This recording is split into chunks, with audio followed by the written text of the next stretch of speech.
चलिए अब हम जो है एक्सरसाइज 7.2 से पहले जो एग्जाम्पल आ रहे हैं उनको सॉल्व करने जा रहे हैं। तो इससे पहले जो है हमने 6, 7, 8 जो है उदाहरण सॉल्व कर लिए हैं। अब उदाहरण 9 की बारी है। तो ये कह रहा है कि बिंदुओं 5, -6 और -1, -4 को जोड़ने वाले रेखाखंड को y अक्ष पर किस अनुपात में विभाजित करता है। अब देखिए यहाँ पर विभाजित जैसा शब्द आ चुका है, तो विभाजन सूत्र का यूज करेंगे और इस प्रतिच्छेद बिंदु के निर्देशांक भी हमारे को बताने हैं। तो सबसे पहले तो आपको एक चीज़ यहाँ पर पता लगानी है कि कभी भी जो है क्वेश्चन के अंदर विभाजन जैसा शब्द दे रखा है तो फिर विभाजन सूत्र का यूज करेंगे। और यहाँ पर कभी कभी क्वेश्चन के अंदर किस अनुपात की बात कर रहा है, तो जब किस अनुपात की बात कर रहा है यानी हमारे पास में अनुपात नहीं है तो उस अनुपात को मानना पड़ेगा और यह एक वैकल्पिक विधि है। तो इस अनुपात को क्या मानते हैं, k/1। तो यहाँ पर हम दर्शाएंगे कि माना कि इन दो बिंदुओं को, तो इनको a मान लो, एक को b मान लो, इन दोनों को जोड़ने वाला जो बिंदु है वो y अक्ष पर है। देखो y अक्ष पर है तो इसका मतलब x बराबर 0 हो जाएगा, क्योंकि y अक्ष पर कोई चीज़ दर्शा रहा है तो फिर x का तो यूज ही नहीं कर रहे हैं। तो जब x का यूज नहीं कर रहे तो उसको तो 0 रखना पड़ेगा, और y अक्ष का अगर यूज कर रहे हैं तो उसको y रखना पड़ेगा। तो यहाँ पर जो है हम यहाँ पर कुछ बिंदु मान रहे हैं। तो देखो इसमें मैं क्या लिखना चाहूँगा, थोड़ी भाषा लिखनी पड़ती है, इसका जो है मार्किंग पर इफेक्ट पड़ता है। तो यहाँ पर मैं क्या लिख सकता हूँ इसको कि माना कि ए मान रहा हूँ इसको मैं, ठीक है ना, एक को ए एक को बी, इन दोनों को जोड़ने वाले को जो है वाई अक्ष पर किस अनुपात में विभाजित करेगा। तो वाई अक्ष पर एक बिंदु पी ले लेंगे जिसके निर्देशांक 0, लेंगे, क्योंकि वाई अक्ष पर है तो वाई का तो मान रहेगा लेकिन एक्स अक्ष का मान नहीं रहेगा। तो उस बिंदु के निर्देशांक भी हम मान लेते हैं और अनुपात भी मान लेते हैं। तो देखो निकल के आएगा अभी आंसर। तो माना कि ए जो 5, -6 और बी जो है, यानी इन्हीं को मैं मान रहा हूँ क्वेश्चन के बेस पर, बी जो है -1, -4 को जोड़ने वाले रेखाखंड को जोड़ने वाले रेखाखंड को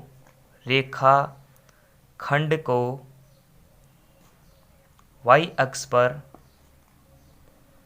अक्ष पर अब जब अनुपात नहीं दे रखे तो क्या मानना है, k/1, y अक्ष पर k/1 में विभाजित करता है। तो विभाजित करता है इसका मतलब देखो हमारे पास में m1 m2 भी आ चुका है। तो प्रश्नानुसार, क्योंकि प्रश्न का ही यूज कर रहे हैं तो प्रश्नानुसार लिखना पड़ता है। प्रश्नानुसार देखो क्या कह रहा था क्वेश्चन, किस अनुपात में डिवाइड करता है। तो k/1 से हम जो है k का मान निकालने का प्रयास करेंगे और इस प्रतिच्छेद बिंदु के निर्देशांक, तो माना कि वह प्रतिच्छेद जो बिंदु है वो क्या है, वो p बिंदु है, ठीक है ना, यानी इसी अक्ष पर है और p बिंदु है। तो प्रश्नानुसार p बिंदु के निर्देशांक क्या रहने वाले हैं। अब देखो ये जो p बिंदु है ना ये y अक्ष पर है, और जब जिस अक्ष की बात होती है तो उसी का यहाँ पर निर्देशांक बताया जाता है। बाकी जो अक्ष की बात नहीं कर रहा उसको 0 मानते हैं। फिलहाल हम जब कभी भी जो है निर्देशांक लिखते हैं तो हम क्या लिखते हैं, x, y, यानी पहले x का निर्देशांक या x का जो मान है वो लिखते हैं, फिर लिखते हैं y का जो मान है। तो जब y अक्ष पर है तो 0 यहाँ पर कौन सा अक्ष रहेगा, x अक्ष रहेगा, क्योंकि ये जैसे ग्राफ है, ठीक है ना। अब y अक्ष की बात करें तो y अक्ष पर ही कोई मान आएगा, x अक्ष की कोई बात कर ही नहीं रहा है तो वो ऑटोमेटिक 0 होता है। तो इसको हम क्या मान सकते हैं, x का वैल्यू यहाँ से 0 हो रहा है और y का वैल्यू y रहेगा। तो 0, y जो है उस p बिंदु के निर्देशांक है। अब इन्हीं बिंदु का जो है या इसी निर्देशांक का यूज़ करेंगे और y का मान निकालेंगे और k का भी मान निकालेंगे, क्योंकि k का मान निकालेंगे तभी तो हमें उस अनुपात का पता लगेगा। तो देखो यहाँ पर इसको जो है मैं थोड़ा सा डायग्राम के बेस पर भी आपको समझा देता हूँ ताकि आपको समझ में आ जाए। जैसे देखो इसको कैसे समझना है, ए हमारे पास में एक बिंदु है, हमारे पास में एक बी बिंदु है, इन दोनों को जोड़ा जाता है, ठीक है ना। तो इसके निर्देशांक भी देखो 5, -6 है और दूसरा है -1, -4। अब इसको क्या करता है, कोई एक बिंदु है, जैसे ये पी बिंदु है, यही बिंदु है, ठीक है ना, इस क्वेश्चन के अंदर यही बिंदु है, इस पी बिंदु के अंदर। तो पी के अंदर हमने क्या निर्देशांक माने हैं, क्योंकि ये वाई अक्ष पर था तो 0, y हो गया। अगर बाई चांस ये एक्स अक्ष पर होगा तो x, 0, क्योंकि x अक्ष पर x का वैल्यू लेंगे और y का 0 रख देंगे। तो आपको जो है थोड़ा सा ध्यान रखना चाहिए, क्योंकि एग्जाम में कभी कभी x अक्ष की जगह y अक्ष दे देते हैं, y अक्ष की जगह x अक्ष लिख देते हैं, फिर भी आप जो है उसी विधि का यूज़ करते हैं तो फिर आपकी गलती हो जाती है या फिर आपके मार्क्स कटते हैं। तो उस क्वेश्चन को जो है 1-2 बार ध्यान से पढ़ना चाहिए, कौन सी चीज़ का यूज कब करना चाहिए। तो ये बिंदु है इसको डिवाइड कर रहा है किस अनुपात में, के अनुपात फर्स्ट के अंदर। तो हम जो है के का भी मान निकालेंगे और मान निकालेंगे वाई का भी। तो सबसे पहले जो है विभाजन सूत्र में लिख देता हूँ। तो यहाँ पर विभाजन सूत्र तो अब मेरे हिसाब से आपको आना ही चाहिए, क्योंकि 2-3 सवाल हम ले चुके हैं।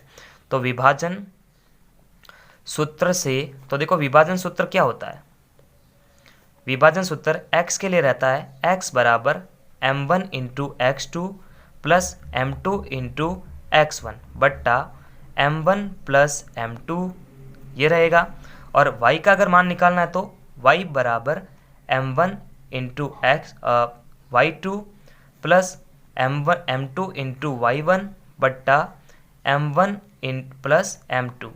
यानी x और y के अंदर क्या हो रहा है कि 1 आ रहा है जब x2 को ले रहे हैं, और 2 आ रहा है तो x1 को ले रहे हैं, और y की अगर बात होगी तो y आ जाएगा वहाँ पे।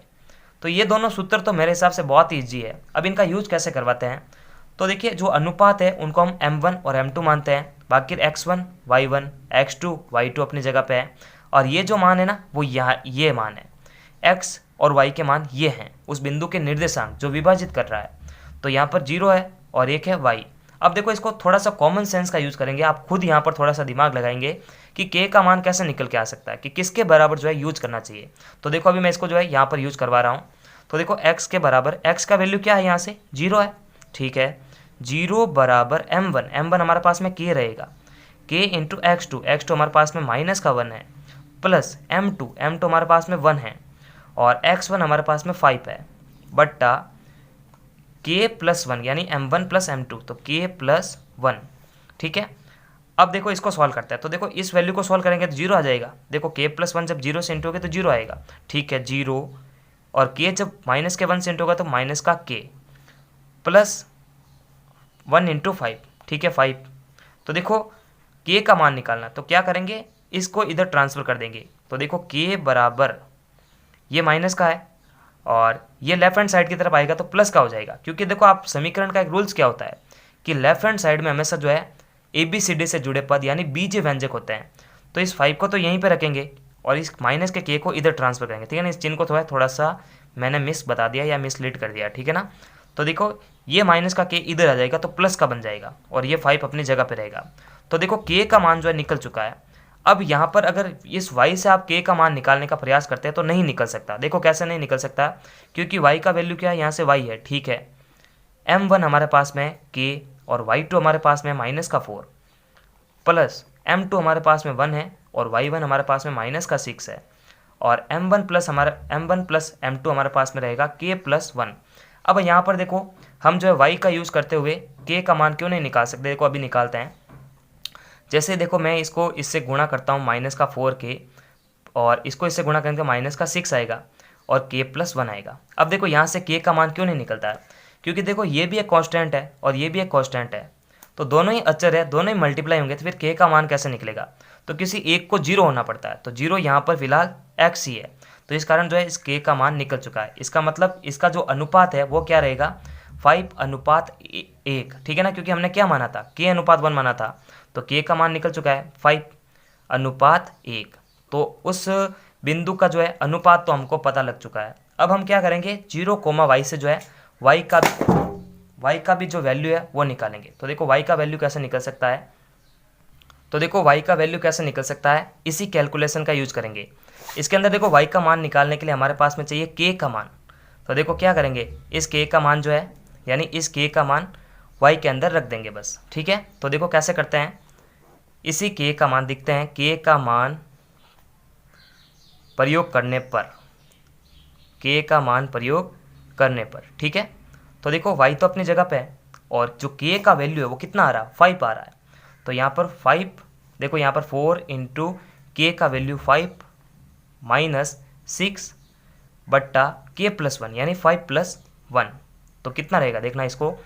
तो y बराबर 4×5 हो जाएगा 20 माइनस 6, 5 प्लस 1 हो जाएगा 6। अब देखो इनका क्या होगा, योग होगा दोनों का, तो माइनस का 26 बट्टा 6, तो देखो 2 × 6 और 13, तो माइनस का 13/3 जो है y का वैल्यू आ चुका है, माइनस का 13/3। तो देखो यहाँ पर हमने जो है इस निर्देशांक इस बिंदु का जो है निर्देशांक भी पता कर लिया। तो देखो 0 तो यहाँ पर x हमेशा 0 रहेगा y एक्स पर, तो और y का जो वैल्यू आ रहा है वो कितना आ रहा है, माइनस का 13/3। तो 0, माइनस का 13/3 जो है P बिंदु का निर्देशांक है। तो नमस्कार, थैंक्स फॉर वॉचिंग। और पूरे चैप्टर की जो प्लेलिस्ट की लिंक है आपको वीडियो के डिस्क्रिप्शन बॉक्स में मिलेगी, वहाँ जाकर बैक टू बैक सारे वीडियोस देख सकते हैं। तब तक के लिए लाइक, सब्सक्राइब और शेयर करें। नमस्कार।